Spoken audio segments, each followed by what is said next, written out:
Taneytown Planning Commission, please come to order. I'd like to welcome everyone here this evening. Would you please stand to the pledge of the flag? I pledge allegiance to the flag of the United States of America and to the republic for which it stands, one nation, under God, indivisible, with liberty and justice for all.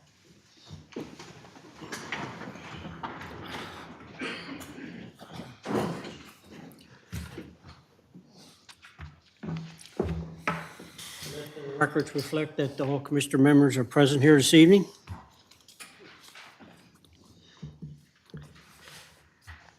Members should have received the draft minutes of November 28, 2022. Is there any corrections or additions to those minutes? Yeah, I have one. Okay. I have a question and a correction here. So first, under where Director Hale gave his report, that next line down there, it says the training in Frederick went very something. So I don't know. It's supposed to be well, stupendous, great, The training for grand. everyone, Depends on your opinion. very. Yeah, I see it. But very something. Yeah. Okay. So, then the question I have, up above there, it mentions that, about the Sewell Farm development and everything. So just for mine, I mean, does the planning, and do we make a recommendation to the, town council as to whether they, should be considered for the, community village designation or not? Is that something that? Not yet, But I mean, we will eventually. yes. Okay. That's all I had, sir. Thank you. Anything else for the draft minutes? All those in favor of approving the draft minutes as was presented here tonight with the corrections or additions, signify by saying aye. Aye. Opposed? Carried. Thank you.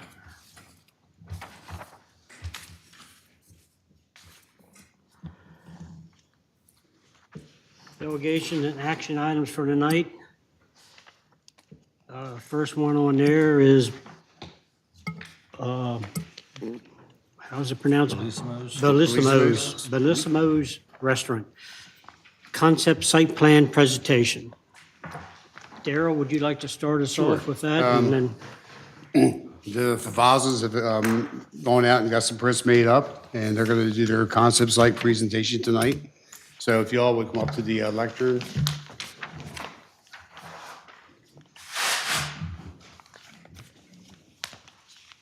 have something want to use the easel, go ahead. I'm sorry I took it over, but. Everybody have a copy of the site plan? Yes, sir. So, yes.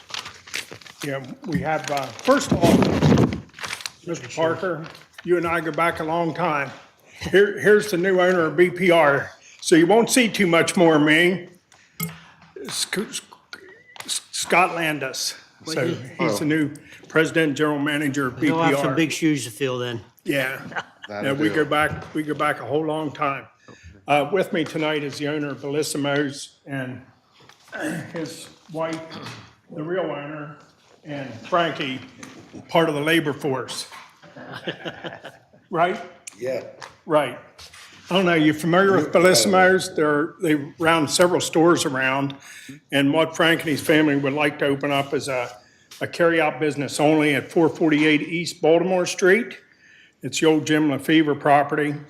Hopefully you've had a chance to take a look at the site plan, and, we're here to entertain any questions. It's carry-out only.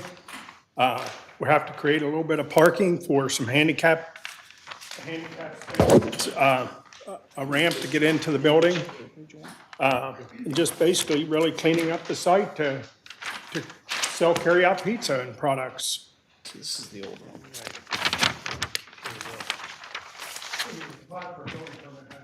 Yeah, what generated this? Yeah, we already applied, we just waiting. Yeah. So we're here, we'll try to answer any questions you might have.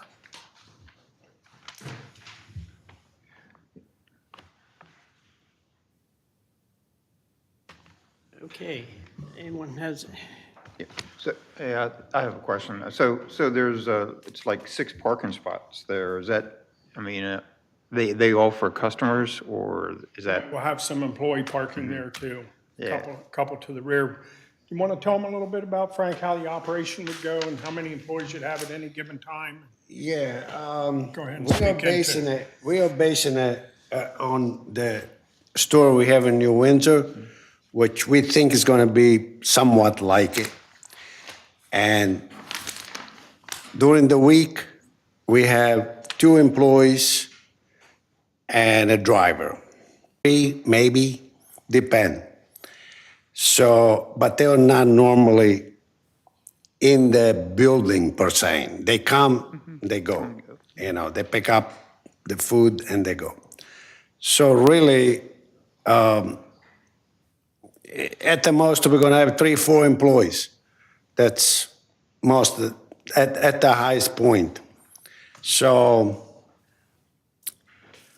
I don't think we require too much parking. And I mean, I see that there's 2 handicap spot. I don't know how many handicaps gonna show up. From the experience we have now, once in a while, we might see an handicapped person, but really it's not. I think it's too many. It's like you go to Lowe's, an example. They got like 20, 30 spots for handicap. How many handicapped people do home improvement? You know, it's overkill, in my opinion. So, but I'm not here to make the law, I'm here to follow the law. So, whatever you guys think. Yeah. So I was just curious as to how many spots do you think you're gonna need for your customers? 4, 5, I mean. I don't think we need that many because we deliver most of the food. So once in a while, somebody picks it up. Okay. So it's like 10 minutes, 5 minutes, maybe less, and they're out of there. So really, we don't need that many. I was kind of thinking, after looking at this, looks like the parking spaces in the back were going to be employees. Yeah, maybe, yeah. Yes. That's my assumption, you know, that's what Yeah, I was. and I don't know if this is too early for me to ask. We didn't put it on a plan. I didn't ask to put it on a plan. But is there a possibility that we might be able, if we need more space, where the grass is now, we could put some stone? Is that a possibility, maybe? Not really. No. No, you really, it needs to be shown on this drawing Yeah. where you plan on parking. If you're planning on parking, then we need to revise the drawing to show parking, the additional parking. No, I don't think we need it, but I was just came to my mind. So the one-way in the back, that's how you're gonna get to the handicap parking spots, right? Yes. So the means of egress is off that one way back out, right? Down Maryland Drive, They'll go in. go in the existing pavement there and cut around, yes. And what will direct them to that spot? What will direct them to the handicap spots? I'm a handicap coming in. You have a sign here at the exit coming back out. But where is it anything coming in to direct the people, your customers, to those 2 handicap spots? There's signs in front of each parking spot. Yeah, yes. What was the answer to that? There's signs at the parking spots. But that's on the other side of the building, right? Once you get there, I mean, if you're handicapped, you're gonna figure out how to get in there. Okay. So I'm still see only 5 spots, 6 spots. 6 spots. And then, okay, and then the handicap. And then where is your employees parking? Are they gonna park in one of the first 6 up front? The 2 in the rear most in the likely. rear. Like I said, Jim, Okay. those ones in the Someone back. might walk there. Okay. So I figured the 2 in the rear were probably employees. The parking space on the side there was probably going to be your pickup guy going in and out, and then the three in the front will probably be for, in the, Any walk-in traffic or whatever. Okay. but then, How is your deliveries gonna be made? How? Yeah, they coming in They'll come in. straight and truck, a tractor they- trailer, or how, They have cars. cars? Yeah. No delivery of products. Delivery of That you're product. going to produce Oh. pizza with That happens twice a week. a box truck. Yeah, we actually gonna come in I'm thinking, where the street is, where we come in. okay, off Marin Drive, Yeah, because we're gonna have a room for the employees, and we're also gonna have storage. So they really will come in from the front. That would be better for us. So is that truck going to be on East Baltimore Street? Or is yeah, that I mean, The truck's gonna park here. on Merlin or? No, on their property in the existing area they have now.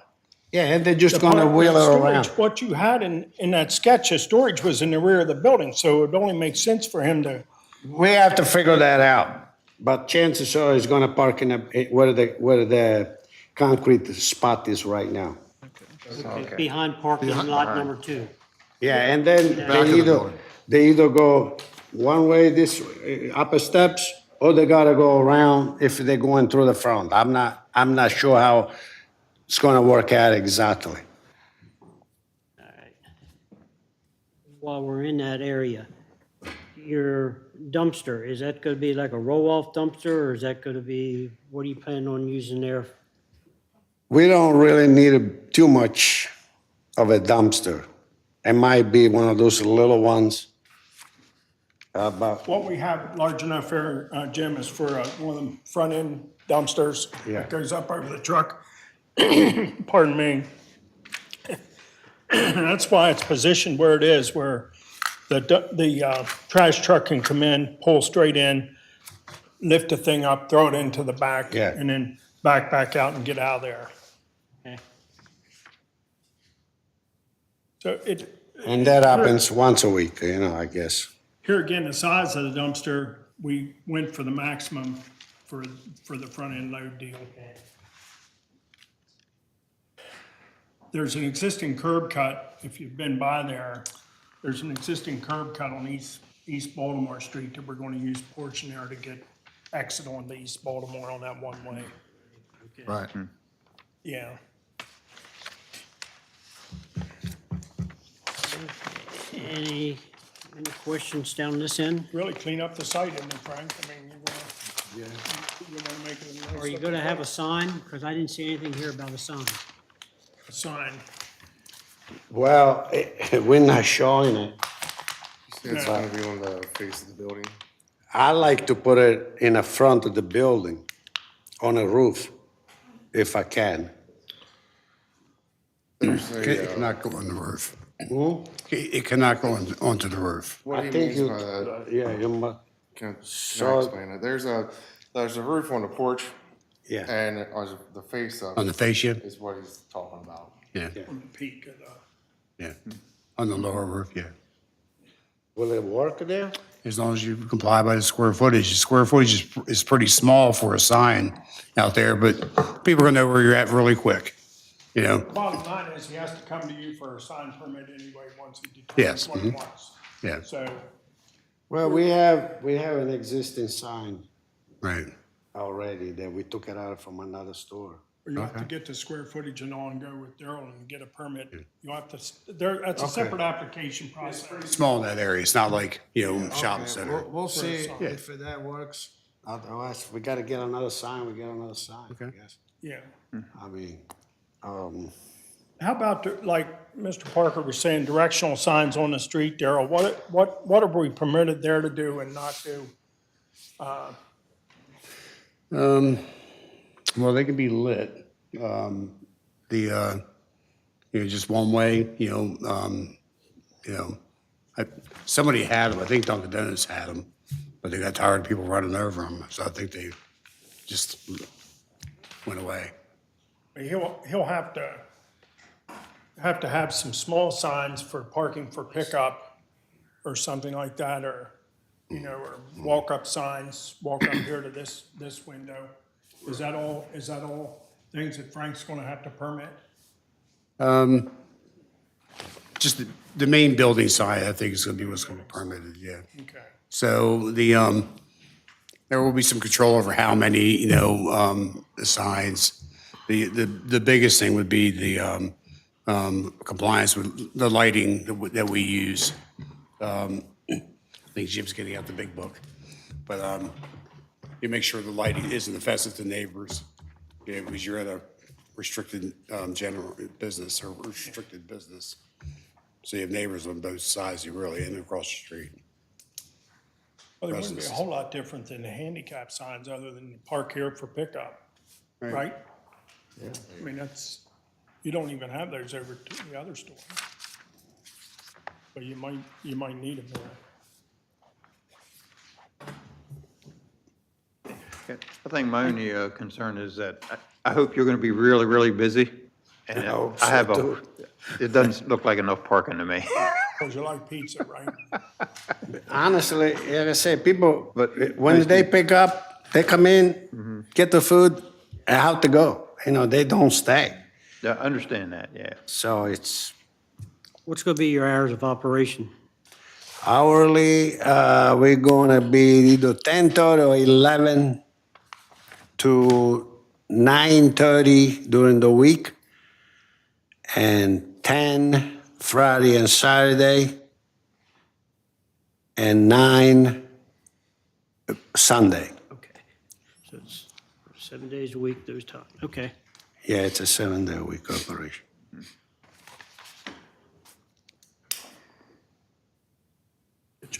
They're giving us a presentation tonight, they're not asking for any approval on this, right? It's just concept at this point, yeah. So does anyone have any? Frank's had a building permit in the process for quite a while. They're trying to at least get enough information together that they can sign off on a building permit to get some interior wiring done and some walls moved and demolition and that kind of stuff. Yeah, we really need to get the permit. So the biggest thing in my area is parking. Is that what we're concerned about? Yes. Yeah, I just don't want to see a lot of stacking on Murren Drive. Now, Randy, so you're perilously low, or you're dancing with the 5,000 feet of disturbance at 3,900. What would a couple more parking spots in that to the right-hand side of that do to you? Along the parallel to the, Yeah. to the exit route? No, we can put 2 more spaces in there and stay under the 5,000 square feet. Daryl's referring to most of the county codes and state codes come in at 5,000 square feet of disturbance, so. And that's all grassed area there to the right. Yeah, it's all grass. I don't care. We can put the whole strip if We it's can put a couple more spaces. if it fits. Not be that difficult. I think it's fair to see it now, than Yeah. have issues later on. Yeah. I got a question for the builder there, just because I'm not very smart here, but, so how come you have 4,000 PSI concrete for your sign and 3,000 PSI concrete for your road? Yeah, it's probably a detail they grabbed from another plan. Yeah, Oh, okay. I'm sure that's all it is. Yeah. Heavier, I was just curious. yeah. All right. Really, really heavy sign. He's the builder, ask him. Okay. So we can agree on some additional parking spots then on that No back. problem, Jim, we can get a couple in there. Yeah. We'll put in there what we can. We do want to stay under the 5,000 square feet, Okay. Yep.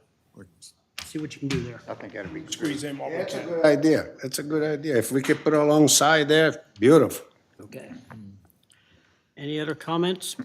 The only concern I have is maybe not the site plan itself, but the Merwin Drive entrance and exiting. It might be a town issue to maybe to make that an entrance only, like one-way type of thing, because if you get too many, there's not much room for 2 cars to pass each other Yeah. on Merwin Yeah, Drive. Merwin's not a two-way street, so once you guys get in off 140, if you go directly down into your parking lot, because you couldn't take a truck with 8-foot bed and not hit mud when you turn, coming up the hill from, say, this end of town, when you go to make a left to come up to your restaurant on Merwin, so that alley is used a lot. I live there, Bill lives there, Brad lived there. Anybody else? Jim almost did on Fairground. But so that alley is used a lot by families. I mean, during the summertime, you'd be amazed at the amount of people that walk by there, probably to buy you milkshakes. But so that alley is not gonna go down real well being used, because it's just 10 or so feet wide. Yeah. So if your drivers make, I get it, you get off 140 down by where the old Sheets was, you can go all the way up to your restaurant, but that would be a problem.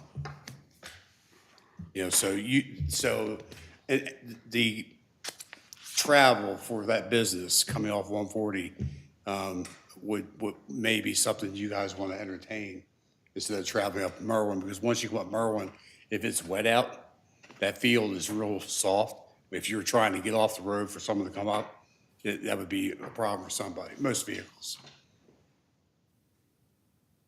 I wouldn't coming- want this to coming out this create an way, issue that we would have to be asking for a one-way street there. I like to keep that the way it is. Yeah, that'll be tough. And I wouldn't want this to force an issue. Right. So keep it as it is. And just with the extra parking, that probably eliminates your stacking. That should pretty much take care of the issue. We're hoping that they use the street, the area to the right there of the building. And if we had a couple of spaces like you're suggesting, Jim, why, hey, Okay. I think it'd be a real bonus. So tomorrow, we're having a pre-submittal bid or meeting with the county. So we're not really upside down here. We're getting the information out so that hopefully, Randy, you can make the changes to that, and whatever information we glean from the county tomorrow, have you guys back up here next month to move them ahead. Okay, well, if everything gets going like you're saying, then next month, we're beyond the concept plan then. Yes. Okay. Jim, Potentially could approve the concept plan at that point. yes. With all the finals We on could do both possibly at the same time, really. Well, it depends if we have all the information back, so I take that back. Yeah. Well, this is a little bit unusual. This is one of, maybe the first time we've ever submitted a simplified site plan to the county for review. We're under the 5,000 square foot of disturbance. That's their requirement for submitting a full site plan versus a simplified site plan. So I don't know. I see no reason, if we can get the changes back to Daryl here, that, man, this thing we ought to give it final approval next month. I mean, geez, we're not talking here about a whole lot. I guess there's no reason, if we get information back from the county, right? Well, our I don't know code, how many reviews it would have to go through on the county level. our code doesn't have a simplified site plan process. So if this had been a lower intensity use, it might have been considered for a site plan approval waiver, which we've granted, from time to time where, nobody's building anything substantial. It's not disturbing 5,000 square feet, and the intensity of the proposed use isn't much different than what was there before. Those things, because we don't have a simplified site plan, we've been more accustomed to waiving them where there's not like a big bump in the intensity of the use. I think, here we're talking about a much busier use than it was as a construction office or a dwelling, which is why we, are going through the site plan process. But unlike the county, we don't have, a simple versus full-blown site plan. It's either waive it or go through the whole thing. So that's kind of where we are with it. So, I think, and just thinking about the volume of people that are going to be in and out and the delivery cars and things like that, this is going to, be a little bit of an activity hub. So we kind of need to go through that process and make sure that it's not going to adversely affect the surrounding properties or traffic safety or anything. So.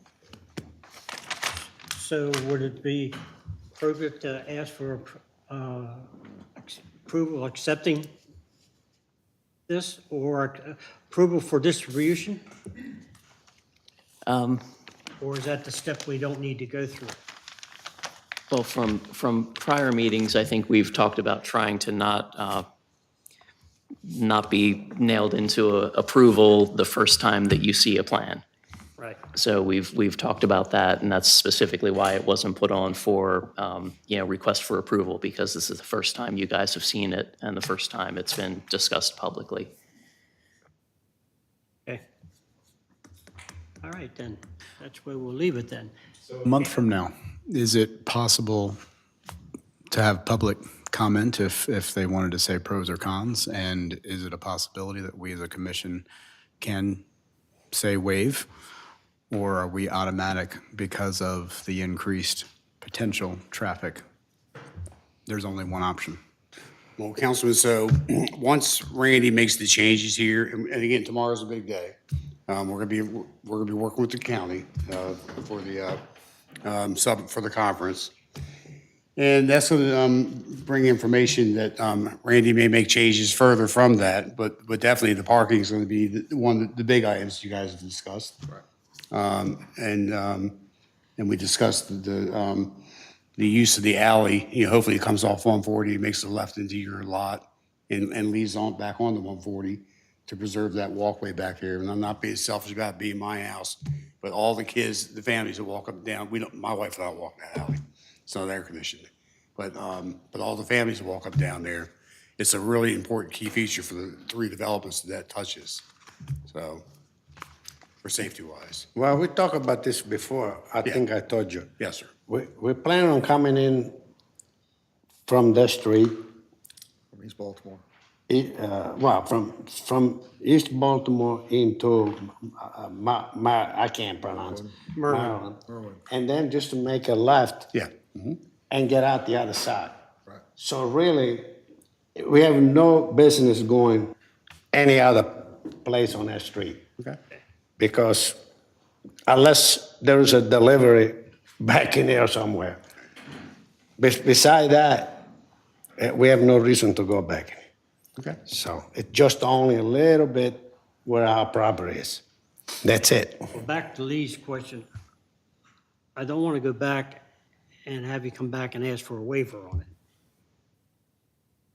So we need to go through, we got the modified or the site plan. We should move it in the steps that we normally go through. Either accept this as the concept plan, and then when they come back next month, move forward with the next stage. And ultimately, it seems like we'll wait and see what we learn in the coming weeks, Right. because it could develop. Okay, wait and see. Thank you. So before I ask for the motion to accept this as a concept plan, is there any comments from the floor? If you do, please come forward.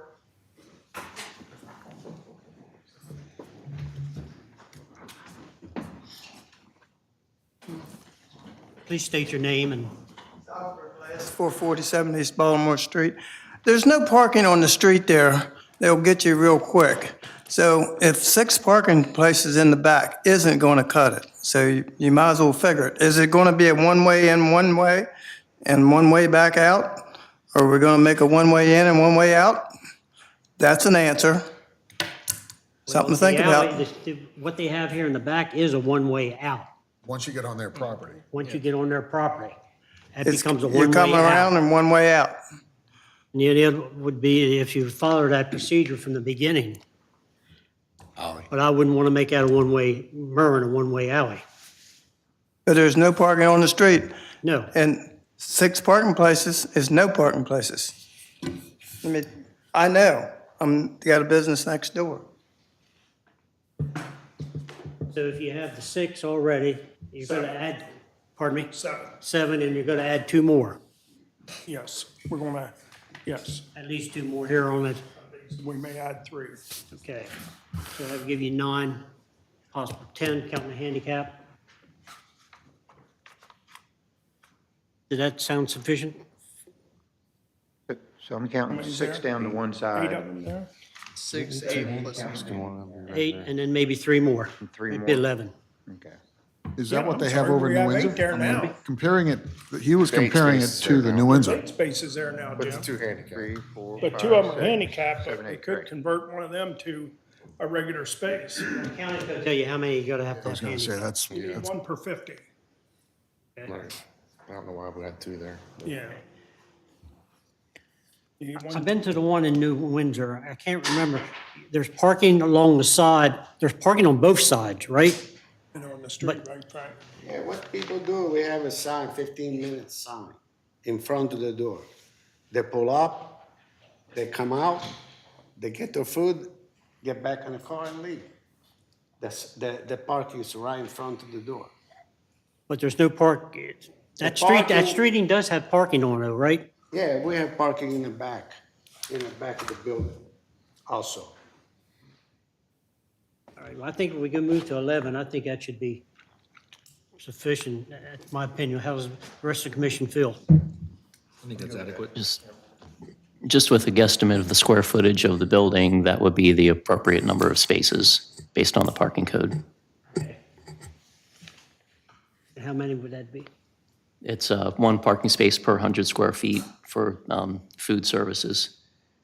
How many square feet do we have? Just looking at what's in here and kind of counting by rectangles, it's about 1,100. Okay, so that's pretty, It seems like if you could add 3 parallel to the one-way, that would give 10 if you converted one of the 2 handicap into a non. So 10 plus the 1, 11. Darryl? See if 3 parallel spots get you under 5,000. And plus, Jess, on that code is for eating and drinking establishments. This really is not that. It's to pick up the food and go. So there's no eating or drinking for the 100 feet per spot. So you're way better to the good. Do we have any other comments? And I will entertain a motion for concept approval. So moved. Motion made by Lee, second by, Second. okay, one more thing. You think we should put something in there about the sign so they don't have to come back later for a sign permit if it can't be part of this? You can make whatever recommendations you want. Regardless, we have to get a sign permit. Yeah, we do. But you would have to come back to us, right? For the sign, no. No? The code does encourage identifying sign locations and details during the site plan process when possible. It doesn't mean that they can't come back later, and they wouldn't have to come to you because it's not like a special exception use or anything like that that is tightly controlled. So would it be a problem of putting a sign where you're gonna put it, either hanging from the building, whatever? That's what we were discussing. We'll take care of that. And Lee, would you agree to that with your motion? Yes. Okay. And Brad? Absolutely. Okay. Any further discussion? Okay, motion made by Lee, second by Bradley, for a site plan, concept plan approval. All those in favor signify by saying aye. Aye. Opposed likewise. Carried. Thank you. See you tomorrow.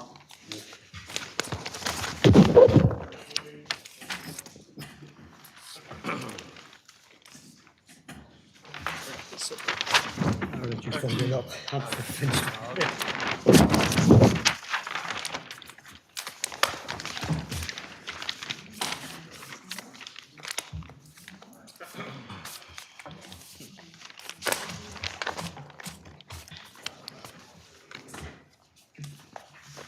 I mean, we have a problem out there with stacking at the donut shop in the morning. Whew. And who would expect that at the beginning? Okay, ordinance and agreements for review. I guess we have none. Planning and zoning report. Darryl, you want to Sure. give me a second here for you? Okay.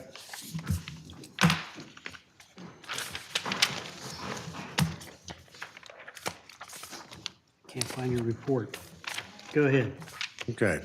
So we have a couple comment letters for both Bollinger Park and Stores Today.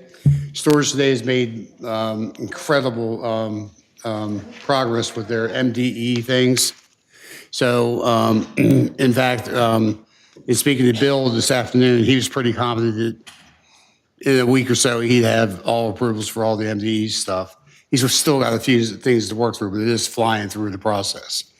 Unlike our good friend Bollinger Park, there's still one more major hurdle. And I've been saying that since September, I think. I used to go down once, twice a day and see if the mail was here, and I stopped doing that. So, but in any case, so we're getting there on that project, hopefully. Again, still.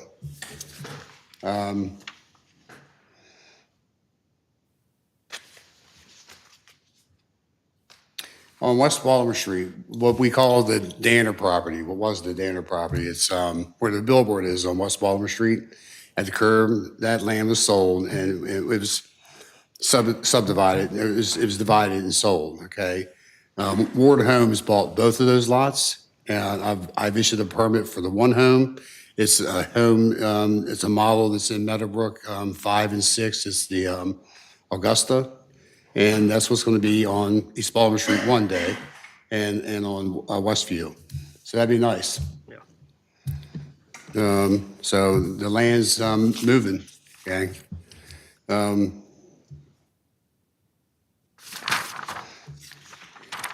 city manager and I had a couple of meetings with, one with Garnet Ridge to discuss just sewer service, you know, like everybody. More information to come.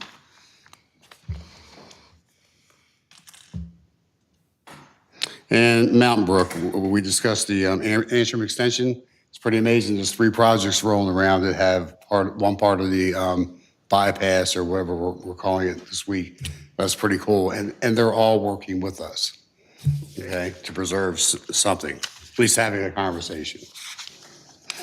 And other than that, that is all I have. Okay. You want to go on down for any more of these on the construction phase projects or not?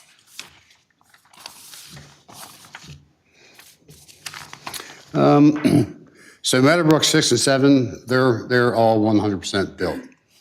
They're just cleaning things up now and literally on that. Meadowbrook 7 has all of those have been sold, and I think 3 of them are occupied already. So, and last week when they were putting down the grass in the one furthest away from 194, so it may be occupied now. The houses in both Meads and Meadowbrook sold incredibly fast. Okay. Sheets still haven't heard, so I called that gentleman, I don't know, it's been a good 3 months ago. And the wild thing is that not only are we still holding their escrow, they have a $360,000 surety on that building still. And they're not, you know, all they gotta do is give us the right to maintain the stormwater management ponds. That's it. That's it. We're not asking for sheets by Taneytown or anything on the signage. That's all we want is permission to maintain and inspect, or to inspect the stormwater management. But like the gentleman told me, he says, my job is to get one shovel ready and move on to the next one. So hopefully that'll come off soon. Vapco, Jim, I'm not sure why this Vapco is still on there. I don't know if it's something else there. Probably paperwork detail. Okay.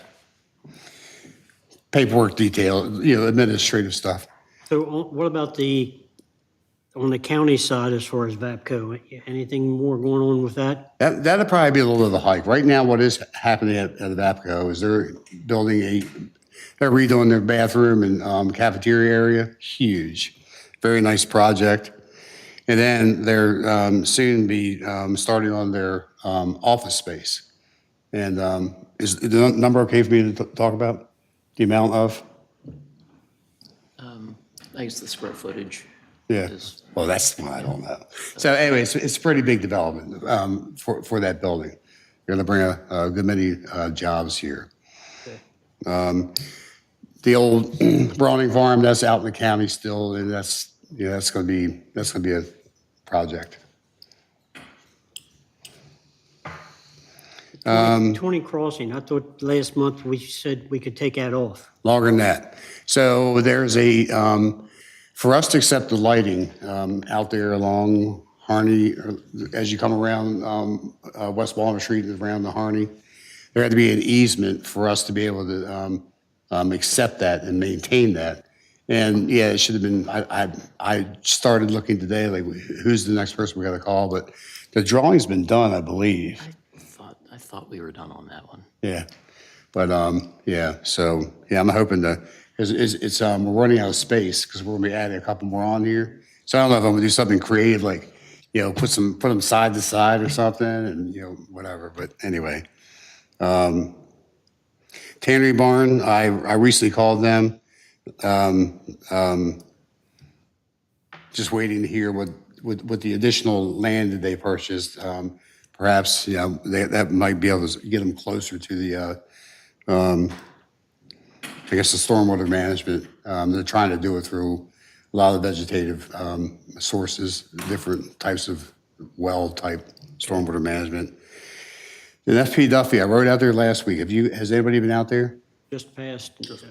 All I see is a big mound of dirt. And I don't know what I'm amazed by the process, but it's not easy to go walk the site to talk to someone because it's, long and it's, but, yeah, so, and remember, that building is being built to house one machine. Yeah, I can't wait to see that. Other than that, Taneytown Affordable Storage, have you all seen that lately? Back in the, it had little twigs and stuff growing up, little baby trees, if you will, all across that front, and there were hundreds of them across that front. So digging that out could not have been fun.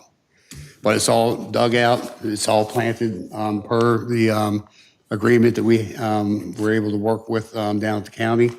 And they're waiting on getting pricing for the, which has been hard to do for some reason, for the fence. They want to get it done, but they're just not getting prices back. But it will happen. All right. That's all I have, sir. All right.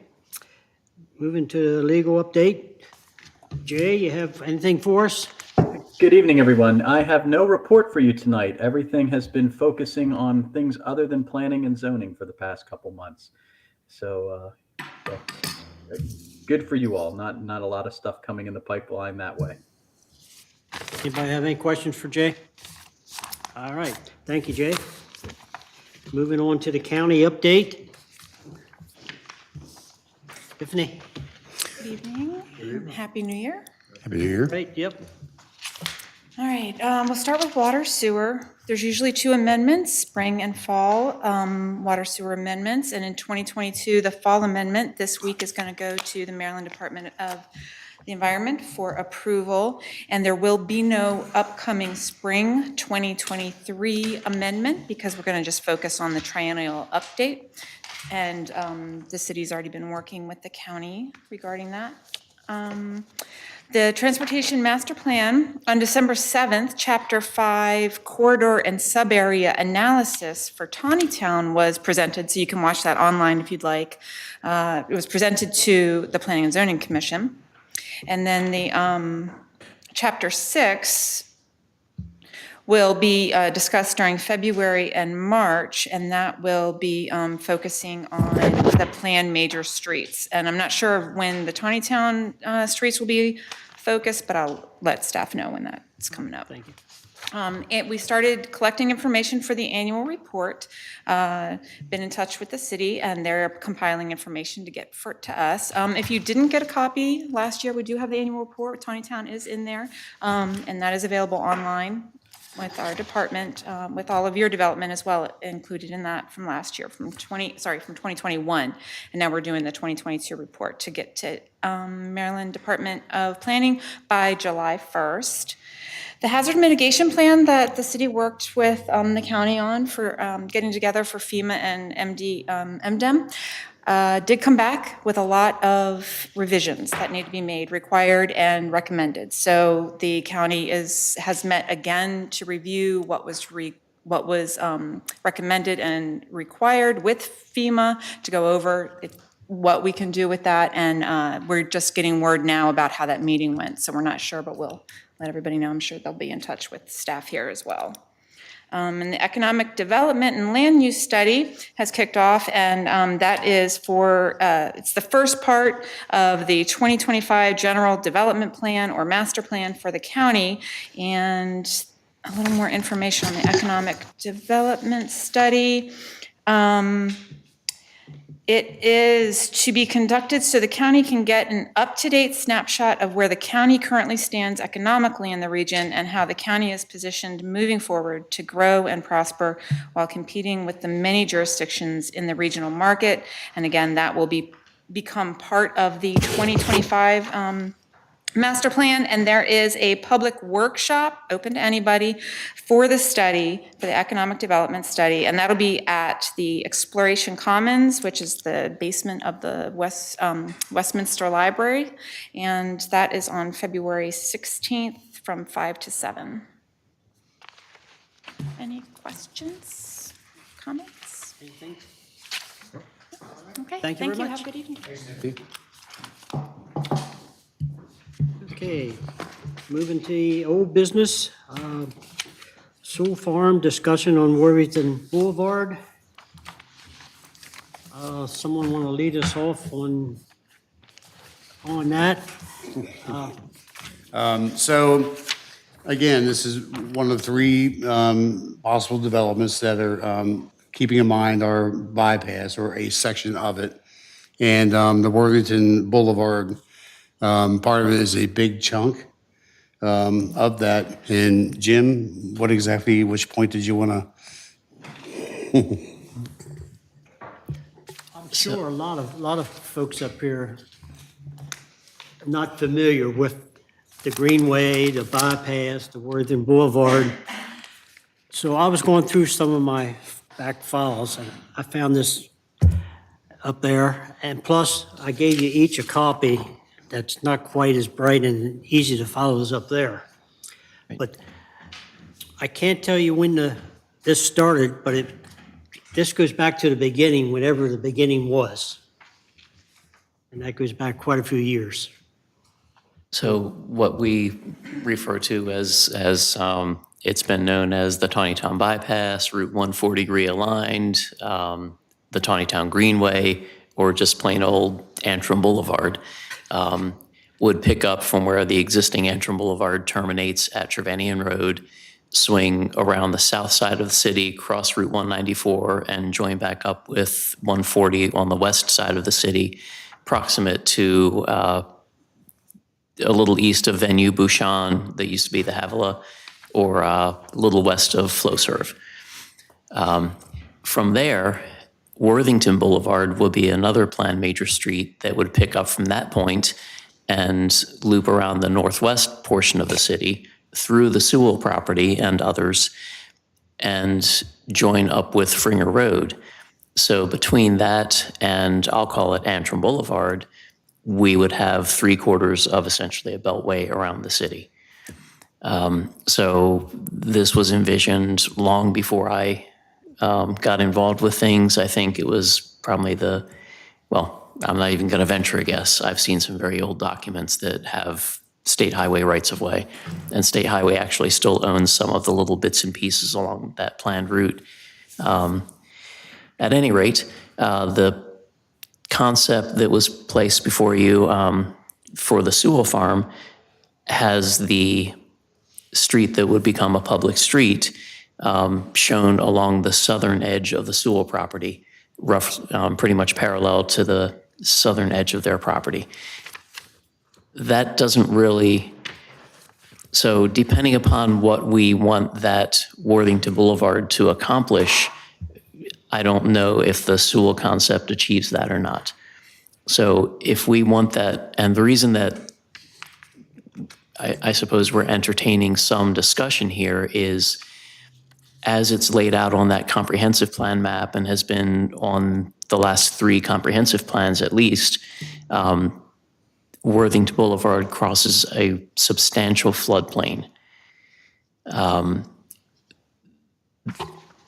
that would be problematic to constructing the road. We're likely talking about significant costs compared to just being able to build a road. Now we're talking about spanning a floodplain, a big floodplain.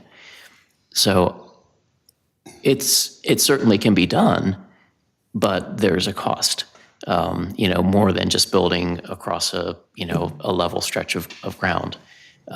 You can't fill in a floodplain. You don't really want to build a brand new road that's going to be flooded. So the alternative is essentially a bridge, at least to the best of my knowledge. So there may be other options to do it, but any of them is going to be costly, I would imagine. So if we want to stick to that plan, we probably just need to push it farther into the future. It's not even on the current 6-year capital improvement program. It's well beyond that. But if we want to stick with roughly that alignment and just figure out how to cross the floodplain down the road, what's on the Sewell concept doesn't really meet that objective. So if we want Worthington Boulevard to act more like a local collector street and have primarily automobile traffic rather than large truck traffic, and for that road to function more like something like Roth Avenue or Keenan Street. For those of you who maybe aren't real familiar, Keenan Street, it terminates near Roberts Mill Park on Stumptown Road at that point. Actually, it might be right about where Roberts Mill transitions to Stumptown, but near Roberts Mill Park, and it goes all the way out to Route 194. Lots of stop signs, weaves through neighborhoods, but it does provide an alternative to, getting from one side of the city to the other without getting on Route 140. So it functions kind of like a local collector, that all those neighborhoods can feed onto it, and you can get out to Roberts Mill Road or Route 194. If we want this Worthington Boulevard to function like that, what's proposed in the Sewell concept could work like that, but that doesn't achieve what you would think of as a bypass, something that's going to get the truck traffic off of Frederick and York Street potentially in conjunction with Antrim Boulevard. So we need to figure out what the objective is, and advise the Sewell team, that what's in the concept either doesn't do what we need it to or is okay. In addition to the Sewell property that this concept from long ago would cross, acknowledging there's a floodplain, do you know approximately how many parcels of land owned by different entities it would need to cross, and also how close would it be to the Bollinger Park? Right. It would, where it connects to Fringer Road, there would be a row of properties between Bollinger Park and where it connects to Fringer Road. I think it crosses, most of the properties there are in agriculture still, although the last one they would cross that fronts Fringer Road has been put into a tree bank. So that's another potential hurdle to get past. I would say probably 5 properties total. I feel like, I'm not going to say anything's impossible, but it seems like a tree bank and ag conservation, it seems like that would be a lot in order to build a road, and probably not desirable. It's sure. It was disappointing to hear that that tree bank was approved, even though a planned major street was going through that property, but it was done, and because it wasn't a conventional development, I don't think it went through the same processes that the same reviews that other I guess more development-oriented projects go through. So it just wasn't on anybody's box to look for a planned major street to go through. It seems like, and I'm just one individual, it seems like if we were to ever have some relief on 140, it would be the semicircle roughly, that would be south. And it seems like a lot of projects, like you'd mentioned 3 projects that are kind of having the conversation, it seems like they're on the south side. I feel like if we're looking at Taneytown as a clock face from 9 to 12 being the Worthington or this proposed area, I don't necessarily think that that would work out.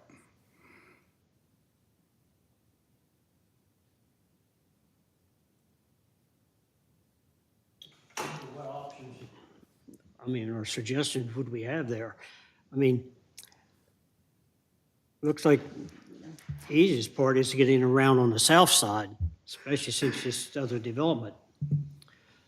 But once we get to Harney Road, where do we go from Harney Road? Right. I mean, that seems like just to go to Harney Road and stop, where does that get us? The Harney Road. Right. Now, looking at your map up there, that potentially could, and this, and any new street's going to affect somebody, whether it's undeveloped property or existing, businesses or residences. But if the way the road is depicted on the Sewell concept, you could see that leading more towards the Commerce Street area, that potentially, I don't know. No engineering has gone into this. This is just looking at the bird's eye view of the map. That alignment could be, could maybe facilitate some future connection to Commerce Street, and then via Commerce Street access Route 194. But even that, is not going to do anything like for the truck traffic or anything there. It's still going to be just an alternate route to not be on, those little sections of West Baltimore Street and York Street. I don't know what that really gets us, other than it gives us an alternative. So maybe, 10 years from now, when somebody wants to have a parade through Main Street, we actually have an alternative for a lot of traffic, as opposed to what we have to do now. But but it still doesn't address the truck issue.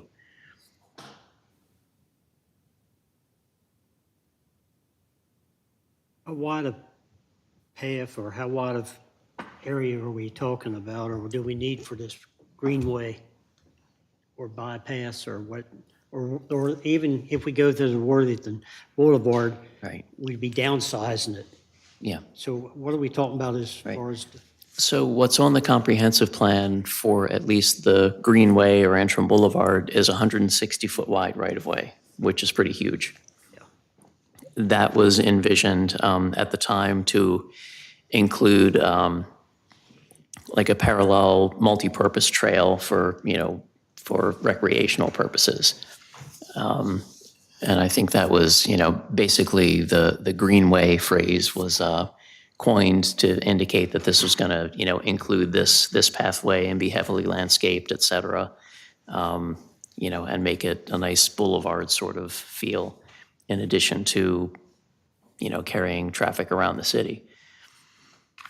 I don't know that, again, that's what's on the comprehensive plan. If we need to narrow that down to get it built, maybe that's what we need to do to make it more palatable for, say, Mountain Brook Farms or the Sewell property, if we do decide that it needs to make that whole loop or something. If we need to compromise on that 160-foot width to get the job done, maybe we do that. I don't know. Seems back when Mountain Brook, when that was in the making, we cut that back, or they cut it back at least 2 or 3 times. And I'm thinking it was less than 100 foot, including the buffers. Mr. Glass, you were here when that. Do you have any recollection of what was? Oh, I mean? Yes. Sorry. Mountain Brook, back when we were talking about Mountain Brook and the bypass, do you remember how many times we reduced the width of the bypass? Do you recall any figures there?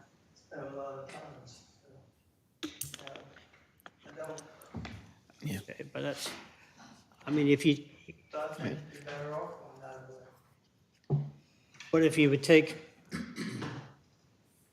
even 100 foot, Which way you go, you're gonna have two creeks to go across, so you're gonna have a lot of money. yeah, So the word that, yes. that 160-foot right-of-way came after some of those Mountain Brook concepts. So, they probably wouldn't have I think that, trying to remember when the corridor study was done. I think that's when the 160-foot right-of-way width was specified. Well, that was before 2000, that was like 1990 something, wasn't it? I think it was after the 1997 comprehensive plan. Okay. So I think the 2010 comp plan is the first one that showed the multiple potential alignments and the 160-foot right-of-way. Mountain Brook Farms had a concept in like 2006 or 2007 that did include a segment of the bypass. I don't recall the right-of-way that was on that concept, though, the right-of-way width. That kind of footage going through the Sewell property would take a heck of a lot of land. Yeah. And I think that, it may be reasonable to stick with the existing Antrim Boulevard section, with the wide travel lanes and the full width shoulder. That might be, what could be seen as the absolute minimum, because we probably don't want it to get any smaller than the existing road as it goes along. So that might give us some wiggle room. Yeah. But I think it's going to be, we obviously want to preserve the functionality of it. But again, that 160-foot right-of-way was envisioned to go well beyond the basic idea of a bypass. Okay. Where do you expect us to go this evening? So, well, as it pertains to the Sewell property and Worthington Boulevard, do we envision scaling that back to, something that's not going to take, that's not going to basically be a quarter of a beltway? Whatever they do, if, as it's laid out now on the Sewell concept, there's no driveways accessing it. So it's really just, basically the shortest segment of public street that they could get from the southern part of the property to the eastern part of the property. And I don't know exactly what that gets us from a transportation benefit. Jim, is Antrim 60 feet wide? I thought It may be, I don't remember. I read it. It's 60 feet wide. I mean, if you don't have 90-degree turns and that type of thing, you can move a lot of traffic on that. When did we go from the original idea of the Sewell property to where it is now with so many homes? How did that go about? Yeah, that I know I was a bit surprised when they presented the concept that you saw in November, I guess it was. Yeah, because the concept that we had seen during the annexation process preserved the wooded area on the west portion of the property and consolidated the development more on the east side. So that was the first time we'd seen that concept. If we go back to the original, we got more space to allow for 60, 80, 100 foot. Maybe that's something we should be thinking about or suggesting to the Sewell people. But the plan that they presented was assuming they're going to get the community village designation, correct? Yes. And this plan here doesn't look like that's, was considered. I think they were annexed in as community village. Say it No, again. they still need to go through that Right. process. But, yeah, okay. That's not cut in stone yet, is it? Yeah, no, it's Right, not. Okay, right. okay. Mr. Tillman, you had a comment? Yeah, I'd like Please- to please make, come up to the mic. yeah, make a few comments if I may, and bring a little bit more to this discussion. Chris Tillman at 10 York Street, George's On York Bed and Breakfast, and the Taneytown Chamber of Commerce, covering a lot of fields here. If I may, I'd like to point out a couple of things on the map and go back to the discussion of Worthington Boulevard, because one of the things that really needs to be discussed at this point in time is whether you're going, there's seems to be some movement for closing out the Worthington Boulevard phase. And if you do that and do not make allowances for it in the Sewell Farm, you'll never have that section of the bypass. And the same really kind of applies to Garnet Ridge and what's the Mountain Brook. So if I want to, can I point to the map here a little bit? Apologize for stepping away from the mic, but I kind of want to show you guys some of this. So you've got Sewell Farm here. This is Garnet Ridge, is that correct? This Yes. little spot here, and then Mountain Brook is over here. Yes. All right, so obviously you've been discussing with the folks at Mountain Brook about some kind of right-of-way. And the Garnet Green property meeting up with the Sewell property gives you an opportunity to at least create or preserve a corridor here that if you do not do it now, you'll never do it. And this portion of the bypass, taking the 194 traffic out of downtown, will then never happen. And I don't think that we can do that. I think we have to try to maintain some kind of corridor. 160-foot wide right-of-way is a bit excessive. Most of the streets I know in Baltimore County, I'm not sure about Carroll County, but I've done a lot of highway construction in Baltimore County, and a lot of those streets are on 60-foot right-of-ways. The street itself would be two 12-foot lanes and two 8 or 10-foot shoulders. So that's 44 feet of pavement width. And if you had curbs and sidewalks, it's 60 feet. You could accommodate all that in a 60-foot right-of-way, although you may need some easements for cuts and fills. But one of the discussions that was had, and Ms. Whitford and I had this discussion one evening standing in his office. This is the alignment that's on, and this is the area that it's talking about that crosses the wetlands that you would have to bridge. If you came across to this point here where the wetlands narrows and tied kind of back into Harney Road, then looped back around it, you could avoid all that wetland. But this again gets up into the tree bank that he was talking about earlier. But I think, the city may have property to be able to trade trees off of in order to preserve the tree bank. And that's a discussion that is down the line, but if we don't at least preserve the corridor, we'll never have it. And one of the other things that you can gain here is a realignment of Harney Road.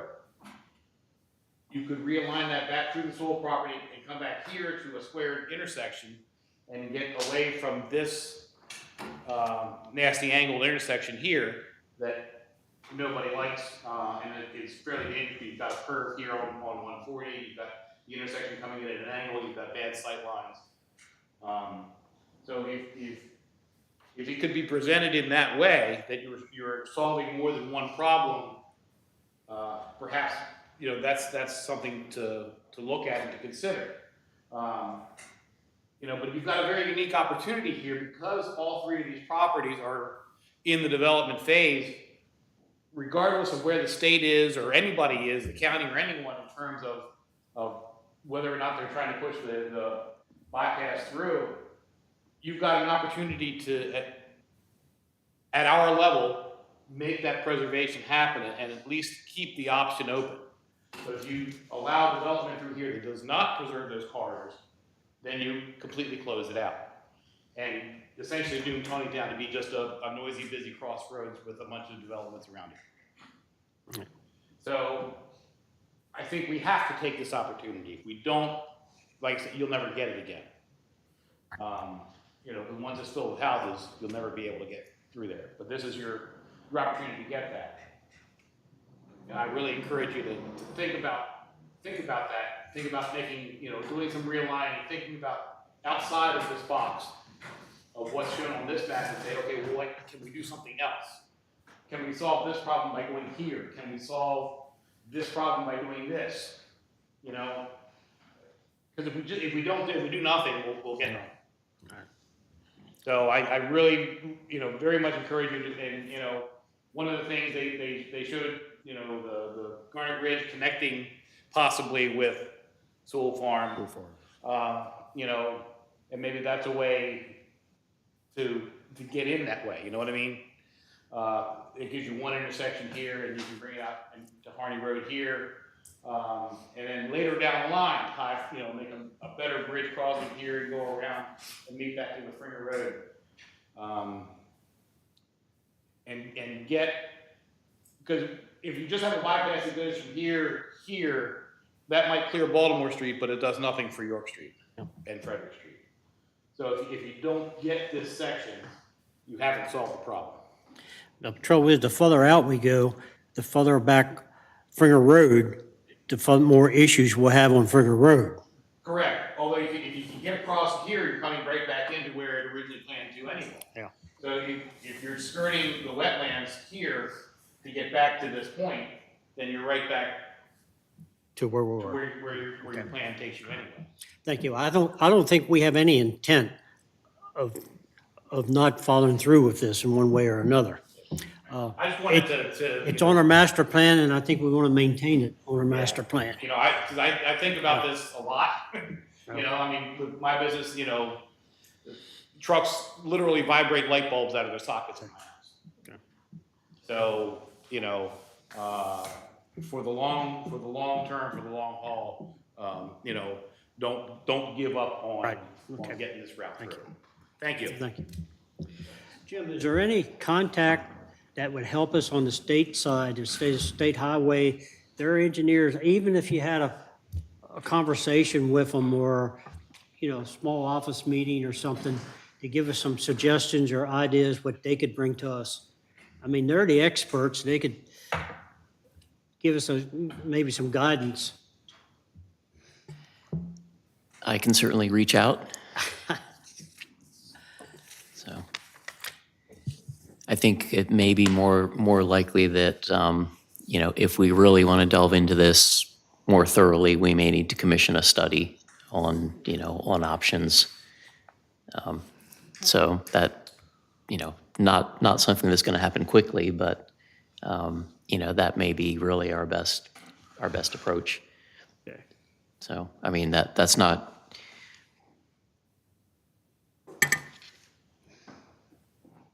reaching any conclusion that can then advise the, you know, the developers of the Sewell project which way to go. But, you know, again, we need to be thinking about the city, you know, and the city that's going to be here 50 years from now. And, you know, not necessarily, you know, what the developer wants to do this year. So, you know, that's something that, I mean, we are working on our budget for for FY24 for fiscal year 24 currently. And that may be, you know, that may be a project we need to add to our capital improvement program as we update it concurrent with the budget year. And, you know, maybe we need to put some money in there for a study and really look at the, you know, look at the environmental features and so on, and, you know, come up with some options there. So I'm assuming there has never been a study done? Not that I'm aware of on Worthington Boulevard. We have done a corridor study for Antrim Boulevard, and that's what brought those optional, you know, routes onto the comprehensive plan. Okay. So is this as far as we can go then tonight for Worthington? I think we need to make sure we don't make decisions on soil property until we get something, a path which we want to follow. We for sure want to still at least maintain the 60 feet, right? I mean, just because it needs to be a bypass. Well, even 60 feet, I don't know if that includes buffer. I mean, what you don't want to have the traffic going by a bunch of homes and hearing all the noise without some type of buffer. So I'm not sure what the 60 feet represents other than the paving and the curbing and stuff like that. So that's something we really want to look at. Okay. So maybe just keep this on the burner and. Okay. Yeah. I think. We okay with that, fellas? Yeah. But we never really found out why it changed. No. No. I don't, and I guess we'll have to wait. Okay? Well, I think we need a lot of consideration. That's nothing, because that was never presented, right? Was that presented? Yes, it was, that's how I got it. I mean. But I can't and they- remember when. and they I said remember this this is a was from the concept plan? beginning. Yeah, so they gave it to you and said this is a concept plan? No, Yeah, no, so it was it never was just a presented. presentation. And I can't remember how far back it was, but it was a presentation because it came before this commission. Jim, you think in 08-ish or so? Well, Who's the even engineer? even the concept that was associated with the annexation agreement preserved the wooded area to the west of the property. Okay. So that, as I said, I think some of us were surprised when the concept that was presented to you a couple months ago, basically the entire property, less the kind of the water course area that runs through the middle of it. Same company. Yeah. So, all right. I think we'll move on to the next topic. Okay. Which is new business. Community village ordinance. Oh, on alleys and rear load garages. Okay. So did y'all get the email that I sent? Okay, awesome. So going forward, I'll probably do that a lot more chance instead Okay, of yeah. waiting. If I'm pretty sure something's not going to change, I can shoot it out, but I'll still give you guys a hard copy for when you get here. Because, it's easier for me, at least, to go Yep. through it with paper, so. So, So did you guys all get a chance to go through it? So we want to do it like we've gone through the chapters, just go down the list? If I could maybe take a Then we second to will sort of start set to lead. things up. Okay. Mayor and council discussed community village and the alleyways recently, and are willing to entertain some options, to give relief for the developers of having to do the alleyways. The alleys have been receiving mixed reviews, I'll say, since the beginning of community village. Certainly from an aesthetic standpoint, they have some benefit. But then if they're going to be accepted by the city, then that's an additional alley that we have to maintain forever.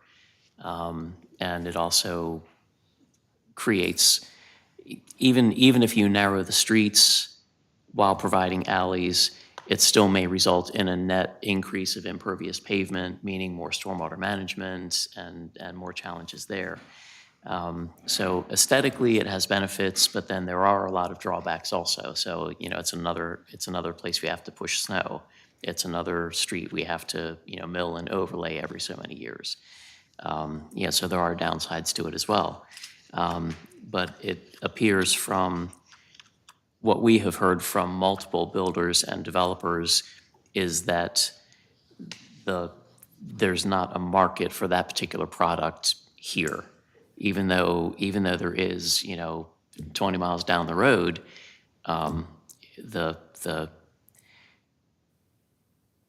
the numbers don't work here, and also builders don't seem to have interest or are telling us that their buyers are not interested in that kind of product in some place like Taneytown, that it works in a more urban area, but the market hasn't But that was realized it here yet. Yeah, that was their study, right? That was the builder's study that's Well, telling you that. I'm sure that it adds upfront cost. But having heard it from multiple developers and builders at this point, you know, I'm more willing to accept that you know, maybe this isn't the place for it right now. So, and also there's been some pushback about, you know, the additional maintenance ongoing for alleys from the, you know, Public Works Department as well. So the idea that's in here really is just giving relief of the alley requirement and speaking to the, you know, addressing the need for the garages to be rear loaded and things like that, just giving relief for that. It doesn't talk about anything to incentivize the alleys, that, you know, if you do alleys, you can get X number more units squeezed in. You know, and part of the issue with the alleys is the financial equation, I guess, that, you know, to develop the alleys, it raises the cost of the lot per lot that they have to pass on to the builder, that then has to pass it on to the buyer. So what we're hearing is the numbers don't work in our real estate climate right here. So that's kind of the reasoning behind what's before you. And that was just a first attempt at, you know, what we could potentially do to offer relief to the alley requirement.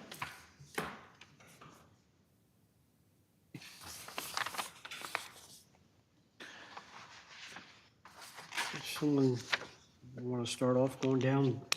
We want to do each section at a time and talk about what we got redlined and what we don't, or? So the red lines are the proposed changes, everything else is what's currently in the, Right, so so all the changes are in red. The underlined is new text, the strike through is deleted text.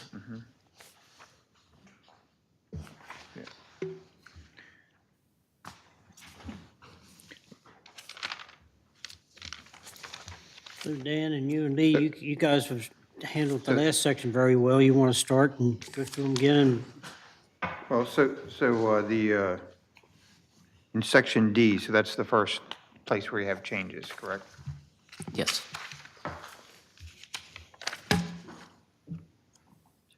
Yeah, so, I guess this paragraph here are we basically saying you can't park in front of the house? Is that what, I mean, Right, so, and how does that compare to like what we just did at Meads Crossing? okay, so section D is referring to, so an attached dwelling by our code is 3 or more dwellings connected. So typically, that's going to be what in Carol Vista they call a villa, or it could be a stick of townhomes. So the consensus from the mayor and council when we discussed this was to still require alleys for the townhomes, but to have single-family dwellings not have to have the rear-loaded garages and be served by alleys. So it's not completely giving up on the alley, but it's giving relief for all the single-family dwellings. But it's still requiring them for the townhome portions of a community village. Right. So what you're saying is if they have a garage in the front, then there's no street parking, right? Are you saying there's going to be no garage in the front? So off-street parking. Okay, So off-street parking. so driveway okay. parking, right, would not be in the front yards of townhouses. Right. Okay, yeah. And that's what we have at Meads Crossing now. Everybody's parking in front of the townhouse. Yep. Right. Yeah. So this says, if you got 3 more homes that are attached, the only parking you have, there's going to be no parking in front. You're not going to have a garage that come out of the front. You're not going to have any parking in the front. Right, so any attached dwelling would need to have the alleys or a use in common type situation. Yep. Or a private drive. Yeah, so that's the way I read it, and I'm good with it. Yeah. Okay. Then move to E, where we're striking. Right. Right, so that's just getting rid of the prohibition for front yard driveways of single-family detached or semi-detached, which is the side-by-side units. So 1 and 2 family buildings get the relief from the front, the prohibition of front driveways. So we're now allowing the driveways to be in front.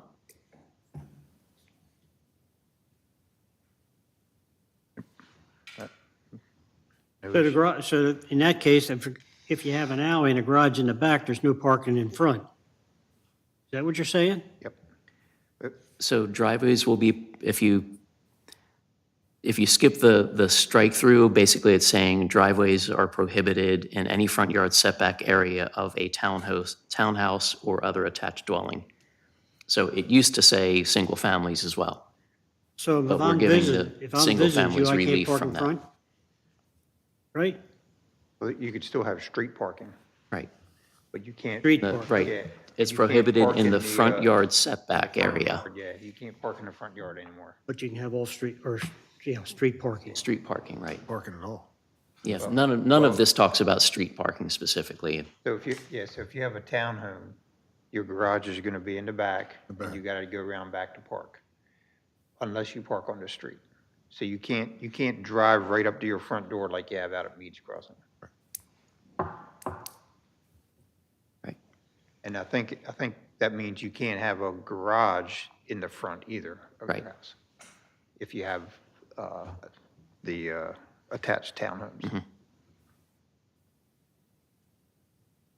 And I'm good. I'm not too sure about that. I mean, how's the rest of you feel? Yeah, if you have a house, if you have a single family home, you can have your garage in the front, you can drive in the front. But if I have a townhouse, Right. It's gonna be in the back. Using the alley. I gotta use the alley in the back. So that means you've gotta have an alley. Yes. If I want to develop without alleys, how do I get around this? Right. I don't think you do. Right. Yeah, hopefully you won't. That- 'Cause that's I the think that's village. the whole point. So this, right, this was kind of the Well, that's what I'm compromise trying to approach bring out. that, I'm not really in favor of the alleys. But it wouldn't be a But to lot of do, alleys. pardon me? It wouldn't be a lot of alleys. It's only It doesn't matter if there's one alley, it's one alley too many. So it It's just would for be the in the attached. in the more dense housing, whereas like, instead of the entire development having alleys, compromising what's out there and what the builders want to do.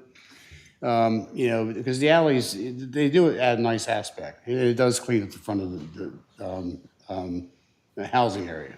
But either we trash our community village, which is not wise, in my opinion, or we amend it to what we're hearing from multiple builders and our city crew. You know, it's a lot of, just imagine if there are alleys behind all the townhouses in Meads right now. It's a lot. The other thing is the alleys are gonna be smaller. So down the road with a weaker HOA, then you're gonna have parking disputes like we already have at Meads with the narrower alleys like on Jack Street. Somebody on Fridays likes to park their take-home vehicle, and I understand he or she probably has a lot of money in that van, wants it close to the site, and people next door can't get out of the driveway. So, you know, those are the long-term things, Chairman. Okay. I'm just, okay. I mean, I think the alleys make sense in the context that we're talking about. I guess when you put it that way, yeah, but I'm just concerned about the additional burden on putting the alleys in. The garbage truck, your dumpster's gonna be in the back, so you got you got your garbage truck going down your alley picking up your trash. You got the kids setting their basketball up, playing basketball in the alley. You got your neighbor parking there when you wanna get out and you can't. I'm just concerned about the alleys, okay, period. right. And the trash truck going down the alley was actually envisioned to be a good thing, you know, to get the trash cans in the back instead of out on the main road. Well, I'm just thinking about the trash truck. not- Right, I but understand we what you're do saying. have, we Yeah. do have situations in the city where there are some folks that live on a narrow street that has tight turning radiuses at both ends, and there's really not a reasonable way to get a trash truck down there, and they have to drag their trash cans much farther than I think probably anybody else in the city, because the trash truck can't get down the, I mean, it is an alley. I mean, I guess it's, yeah, Mater actually is an alley, isn't it? I think it's actually called alley, Purpose of Mater. it, though, is to get the Yeah. cars so they're So- not parked in their front yard, you know, so it's, everything's always a trade-off, right? So do you want your cars parked in front, or do you want them parked in the back?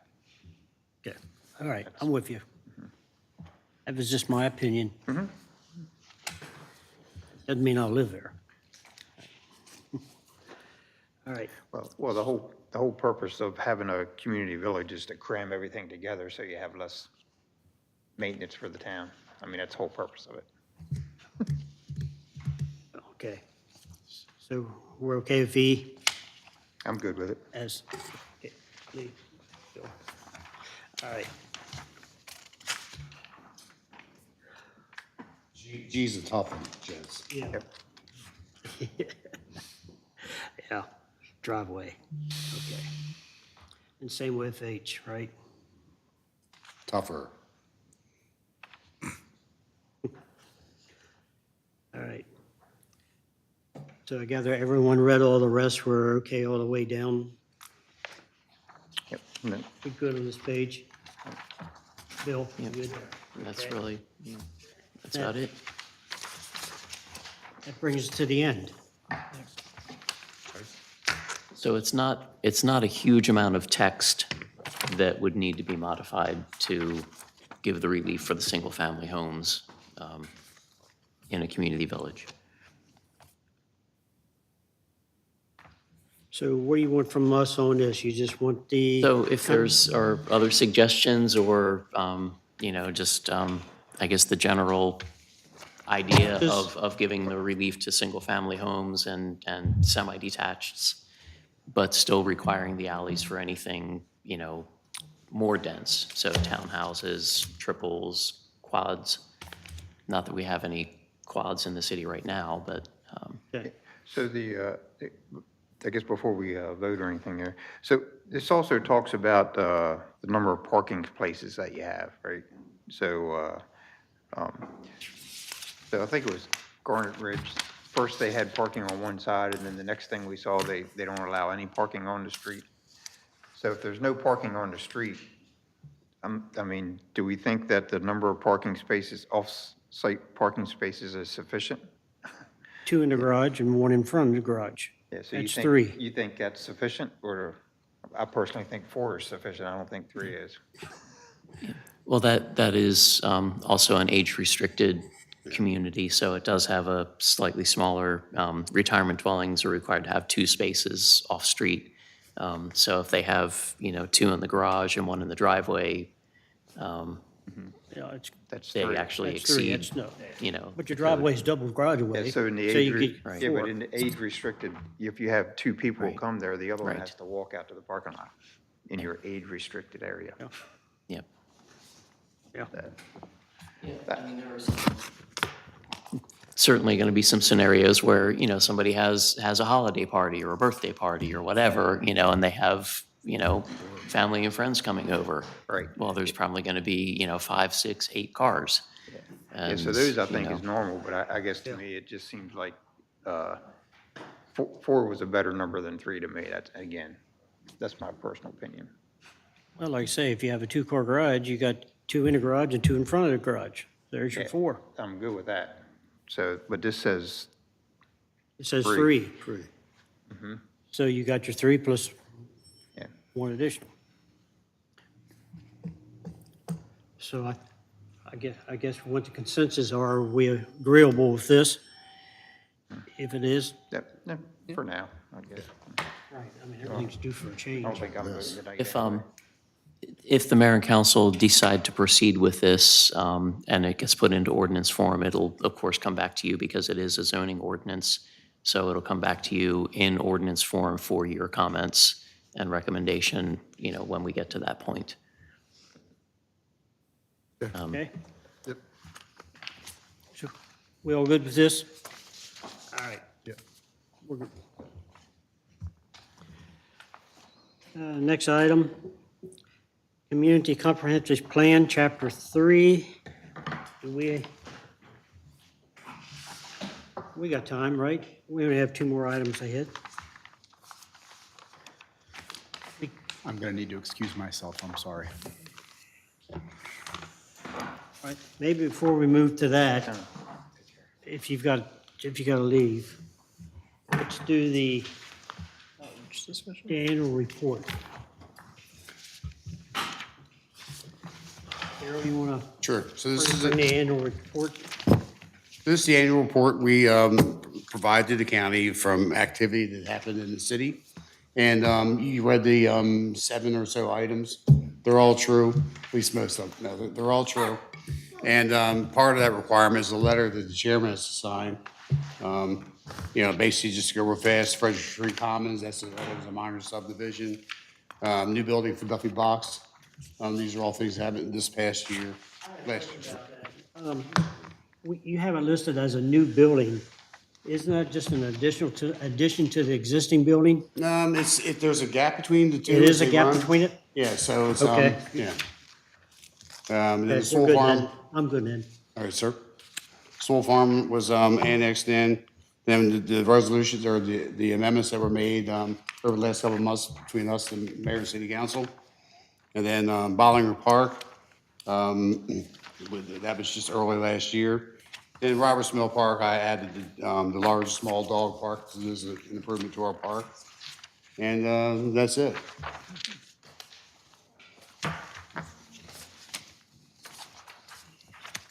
So I guess the commission needs to give me the authorization to sign this, right? Yes. So somebody'd like to put that in a So moved to authorize to sign. All right. Synopsis. Lee, second by Second. Brian. Okay, all those in favor, signify by saying aye. Aye. Opposed? Carried. Will do. All right. Yep, see ya. Thank you.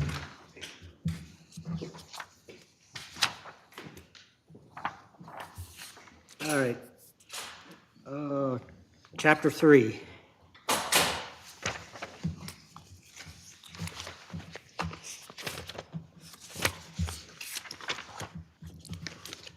Okay. So this is the one I. I'm sorry? Did you have it in your packet? Yeah. I think this was on the agenda 3-4 months ago. We had to carry over, so I hope you can remember. I got some notes, and I can't even read my notes I made now, but. So we go through the same process we did for the rest, the red line. Yeah, so on this here, chapter 3, it goes down, and then when you start chapter 5, and then you just have a bunch of ideas, right? I mean, is that just like reminders of stuff we have to talk about when we get to chapter 5? So there, the recommendations are broken out by the chapter that they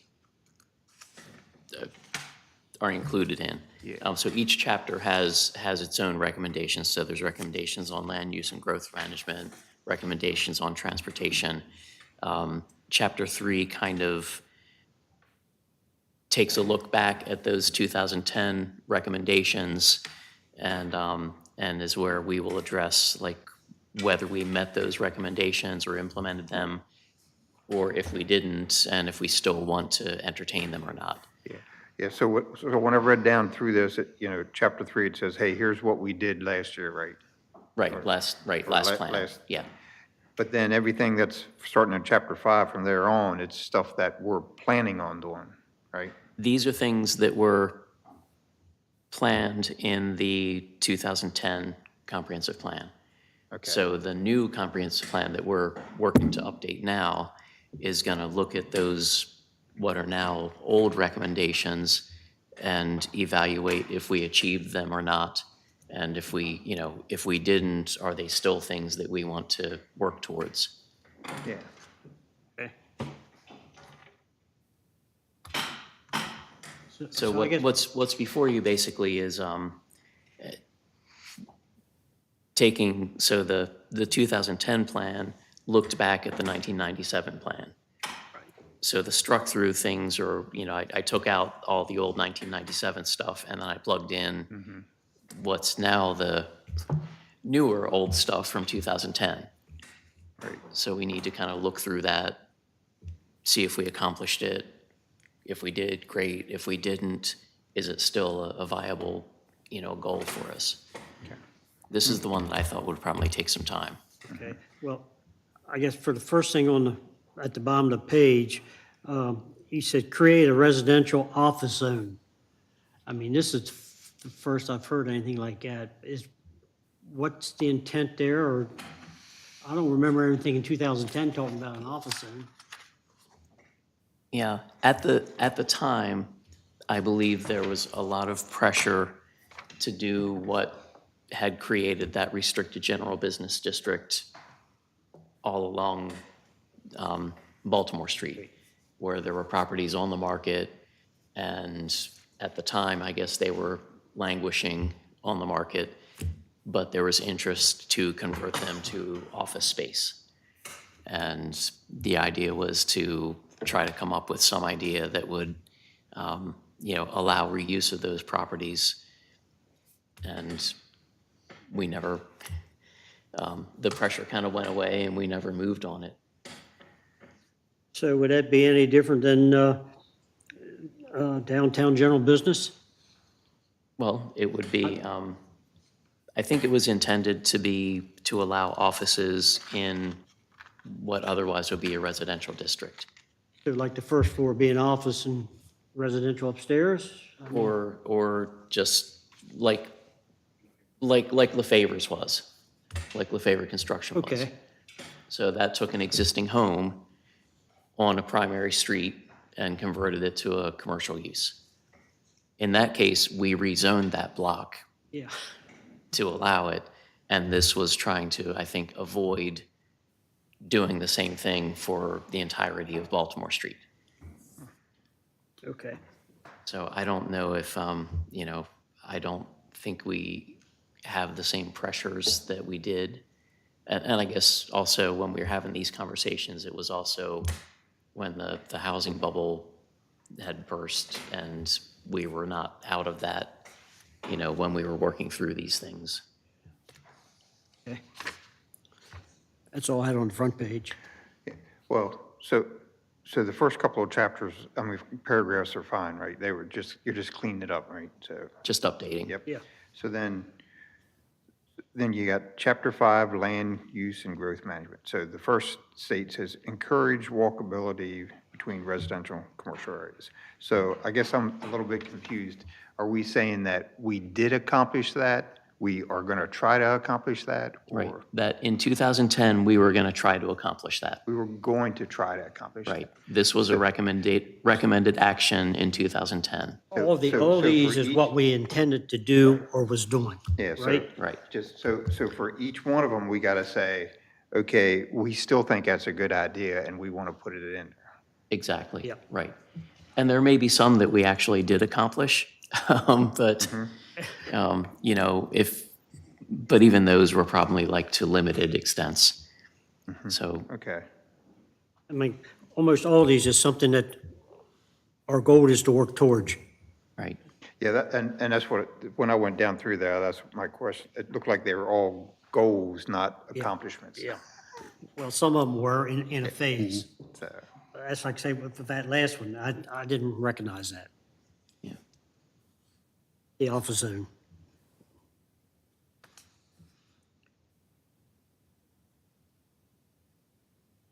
And there again, what was that one work on? Protect the intent of the Taneytown Greenway alignment. That's something we want to continue to work on. Right.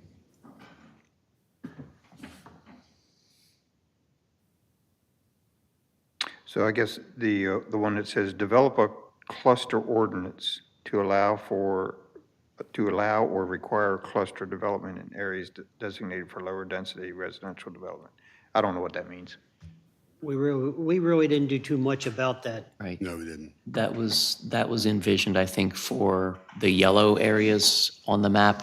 So the R20,000, which would be roughly a half-acre lot, to do something that, while you were not incorrect in saying that community village allows the, condensing of everything to minimize utilities and such for the city. That is a good benefit for the city there.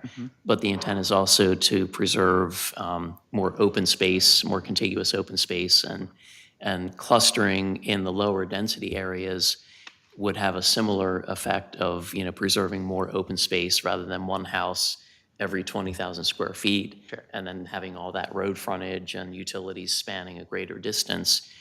You could, instead of looking lot by lot, you could look at the lot yield of the whole parcel and say, at 20,000 square feet, here's how many units you could get, but we're going to let you pull the units into a more consolidated footprint and preserve, more open space. Tracking. So that's what the cluster ordinance would have achieved. But there's also some negative of clustering. Oh, yeah. Right, right.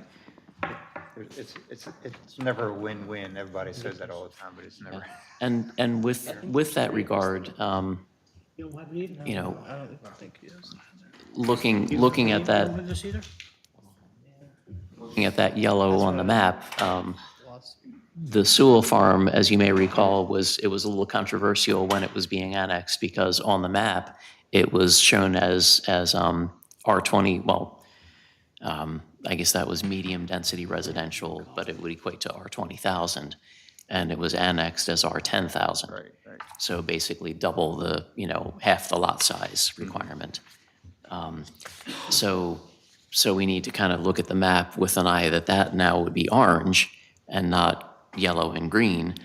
And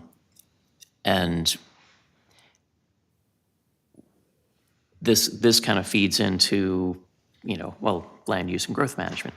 So, does it make sense for the city to continue pursuing a, lower density outlying area like that? Or would it be better to, I think when we get to the point of the water resources element, that's going to dictate what we see as likely growth potential also. But does it make sense to offer a low-density area and then say, but we want you to consolidate the development, rather than just relook at those land uses and say, well, R20,000 really doesn't make sense to provide city water and sewer to 20,000 square foot lots? Does it make more sense for us not to have that option? It warrants some discussion, I think, because, on the one hand, you're saying you want to offer a variety of housing at different densities and things like that. But then also, does that lower density make sense for the city? For the home buyer, there probably are home buyers that would like a 20,000 square foot lot that we don't have to offer. But there's also, a lot of buyers that like more house and less yard. So. Yep. I'm okay with everything on that page. Before we go any further in this, it looks like there's at least 3 of us up here that does not have this. It's in your November package. When we didn't cover it, I had asked that they be brought back, but I understand it's a long time ago.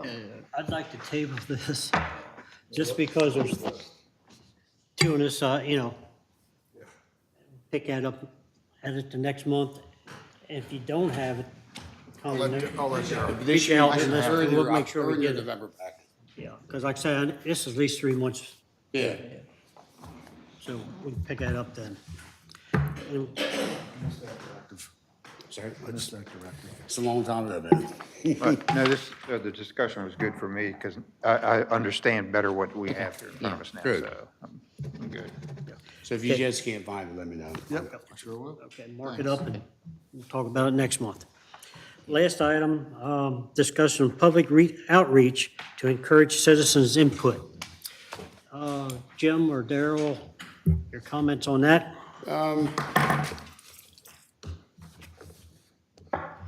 We put a blurb out 2 months ago, Jim, about, trying to reach out.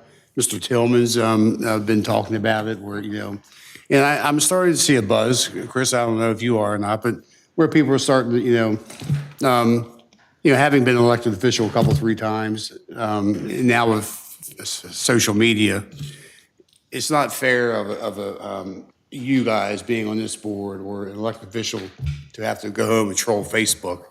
I wouldn't have gotten it if I wouldn't have been made to or highly recommended for the last time I ran for office. But I do find it enjoyable, the challenging comments people make that they wouldn't say to your face. But having said that, word is getting out. Again, Chris, every time he gets a chance, he posts, hey, if you go to the meetings, go to the meetings, go to the meetings. We had, many people that were against the process for Seoul annex. Where are they at? Your budget, my taxes too high, my water's too high.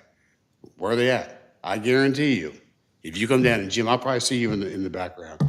You'll be here for the budget meeting, and I bet you there won't be 5 other people out there. All right? That's when we talk about money. That's when we talk about what we'll be charged for water and sewage. And, again, the rascals on Facebook will tear you up, but really, come here, open your mouth, and let us know what you want.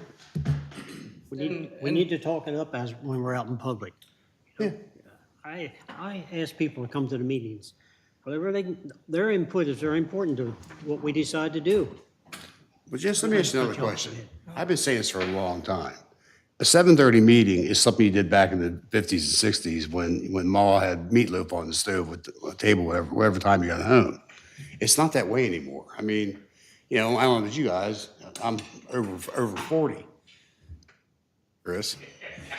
And, as 55-year-old man, I don't enjoy getting home at 9:30, 10 o'clock, like I did not mine when I was 21. You know what I mean? So think about the times. When I was on the Parks and Rec board, I recommended, and they went with the earlier time. And I think the participation was more. So it's just something to think about. I mean, there are more than just getting the word out. It's what time it gets out or when it gets out, as a for instance. Good point. Chris, what comment? Yeah, in fairness to the, Sewell's Farm people, that kind of left a bad taste in their mouth, just kind of how it all ended, so. Sure. Yeah. You can only expect so much. Yeah, I got you, Chris, and I understand that. But what I'm saying is, that many people and nothing. That's just, Okay. age old. So Here we go.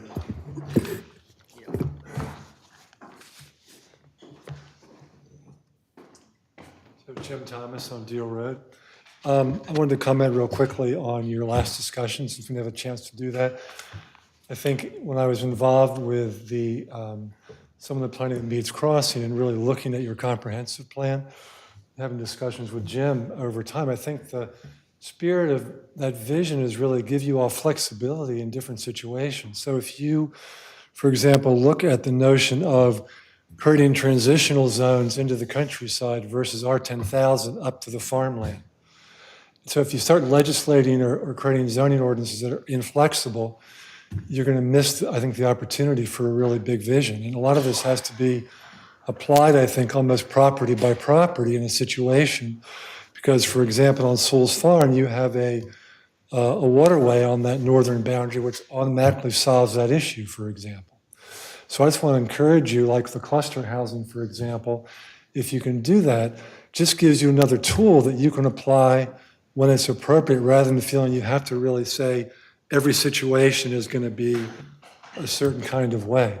So the spirit of those transitional areas to the countryside, I think, is really, really important in the big picture. It might not be great in terms of the cost of alleys or a short-term kind of cost, but I think in terms of creating livable space, both for people in the city and outside of the town, that's a really important thing. So I hope you can just keep that open and keep your tool bag flexible so you can solve these issues in that way.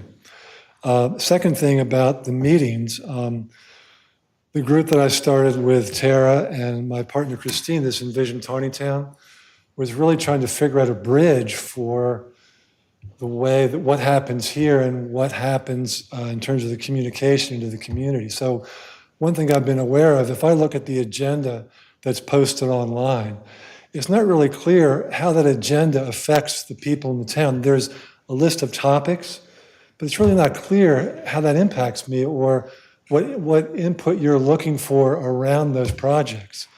So if there's some way to create a synopsis of that agenda to say, there's a pizza place coming, this is what we're looking at, this is how it will affect you, so people know why to come. Because now, maybe Facebook provides some of that after the fact, but up front, it's not really clear why bother to come based on the way you've created the agenda. So that's one thing to look at. Other than that, and then maybe the meeting could be segmented in some way because some of the issues you all address, it might not be quite appropriate for the public in terms of their interest or feedback. You could have at the beginning of the meeting that would be very much oriented on the early side of 7 o'clock that would be addressing the issues of most concern to folks and try staggering the agenda in that way. Beer and pizza would be good. Now that we have a new pizza place in town. But maybe I'm a little laughing about that. Maybe there's some way to loosen this up a little bit with something like that. Like every other month that there's some change, a little snack here or something, just to be creative. But I think from the agenda thing, I think if you could somehow have someone on staff tweak that in some way. Now, it's extra time to do that, but I think if you think about that, that would really appeal to more folks about why be here, how I can contribute with different topics and how they impact me versus just a list of topics. So that's a couple suggestions. We used to put the times on the agenda of different things, but then we discontinued that because having the time set, and then it would go over or under, so that didn't work out. And then before most of the guys' time here, we used to have cookies. For everybody or just you all? Well, one of the commissioners brought cookies in, and I think they were open to anyone else. I mean, the room was a lot smaller, but we had cookies. And then the last thing you mentioned was the different zoning. When Mead's Crossing first got started, we had a section set out for R20. Remember that? We were thinking about some R20s back next to the farm. As a transitional zone? Yes. Yeah. But then I think the developer or something kind of faded away from that because of issues. Remember that? It went through a couple iterations. I think at one point it was industrial on the farm side, and then I don't remember if it was R20 on the other. But I do remember there being discussion about R10 versus R20. Yeah. Because, It was annexed before I sat on council, so it was like the early 90s, I guess, like 94, 95, that it was annexed. So that predates my time with the city. But I do remember there being discussion about a zoning change during one of our comprehensive plan updates. That may have been the 1997 plan. But yeah. Yeah. Well, but again, the R20 serves a purpose. If you have this vision you're committed to about transitional land use, it doesn't have to be R20. There are other ways to accomplish that. But that really much depends on the particular property. So if you get locked into solutions that aren't flexible around what the property is calling for, like the example on Sewell's Farm with the trees is 14 acres to be cut down. That's insane to not look at the value of the property as a whole and then just throw this zoning on it, which requires the trees to be cut down. It just doesn't make any sense. So that's the input I hope is helpful, just to give you all some design tools almost, that you can approach each situation in a unique way that really serves this bigger vision of creating livable communities and doesn't lock you into stuff that doesn't make sense property by property. So, thank you. Thanks for your input. Anyone else? I just wanted, Chris Tillman again. I think that a move to 7 o'clock probably would be a beneficial thing to get me. You might be able to get some more people to come. Like Jim was saying, a little bit of explanation about what the items on the agenda are and what they're about. You know, this to me, it makes sense because I know what's going on, but to someone who doesn't know what's going on, there's like, well, what's that? So they don't realize perhaps how some of the things on the agenda may impact them or not impact them. And I do want to just tag on to something that Jim was talking about with the using the cluster to try to do that, being a little more sensitive to the transition from urban to the rural, because right now it just kind of bam happens. And I look at Whispering Breeze Farm as a good example. They're farming cows and then house right along the fence line. It's very incongruous to look at and maybe perhaps somewhat so to live in. So those are the things. The other thing is to, not just put this out, on the city's Facebook page, but make sure it's somebody's duty to make sure it gets out to all of the neighborhood, to the neighborhood page, because Meadowbrook has their own page and Lee's Crossing has their own page. And there's the Taneytown community page and the Taneytown neighborhood page, and the neighborhood page being the largest, it has 6,000 or 7,000 members to that page. So, there's a pretty good reach there. But I think if there's some explanation to what is being discussed and so that people have an idea of how it impacts them, and also for people to know that what they say makes an impact on you gentlemen. I mean, it's the thing that we hear a lot, and I know Chris has heard this a lot, is that people don't feel that they have a voice. That's never stopped me. But I think that people need to know that if they do come here and speak, and if they do come here, that they do have a voice. I think Chris made a good point about the fact that there were a lot of people here for the Sewell's Farm annexation discussions, and some of them felt like they were just run over. And so they're like, well, why should we get involved? Because it doesn't really matter. I think that's the other piece to this is for people to know that when they do come and get involved in the meeting, that their participation does result in something. So, thank you. Okay, any other comments? If not, Sorry, I got just one more. Like you said, I went door to door with these people doing this, the Sewell's Farm stuff, and a lot of them just feel defeated when it comes to talking about stuff.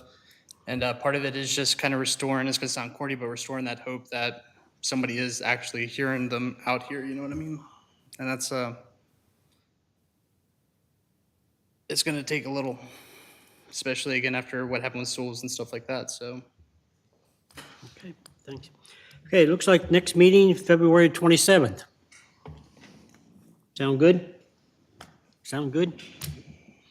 All right, if there's nothing else, Bill, Chris, Brad, Dan? Nothing. All right, I'll entertain a motion for adjournment. Brad made the motion. Second. Bill seconded. All in favor signify by saying aye. Aye. Likewise carried. Thank you. Thanks, everyone. Thanks. Tiffany, can I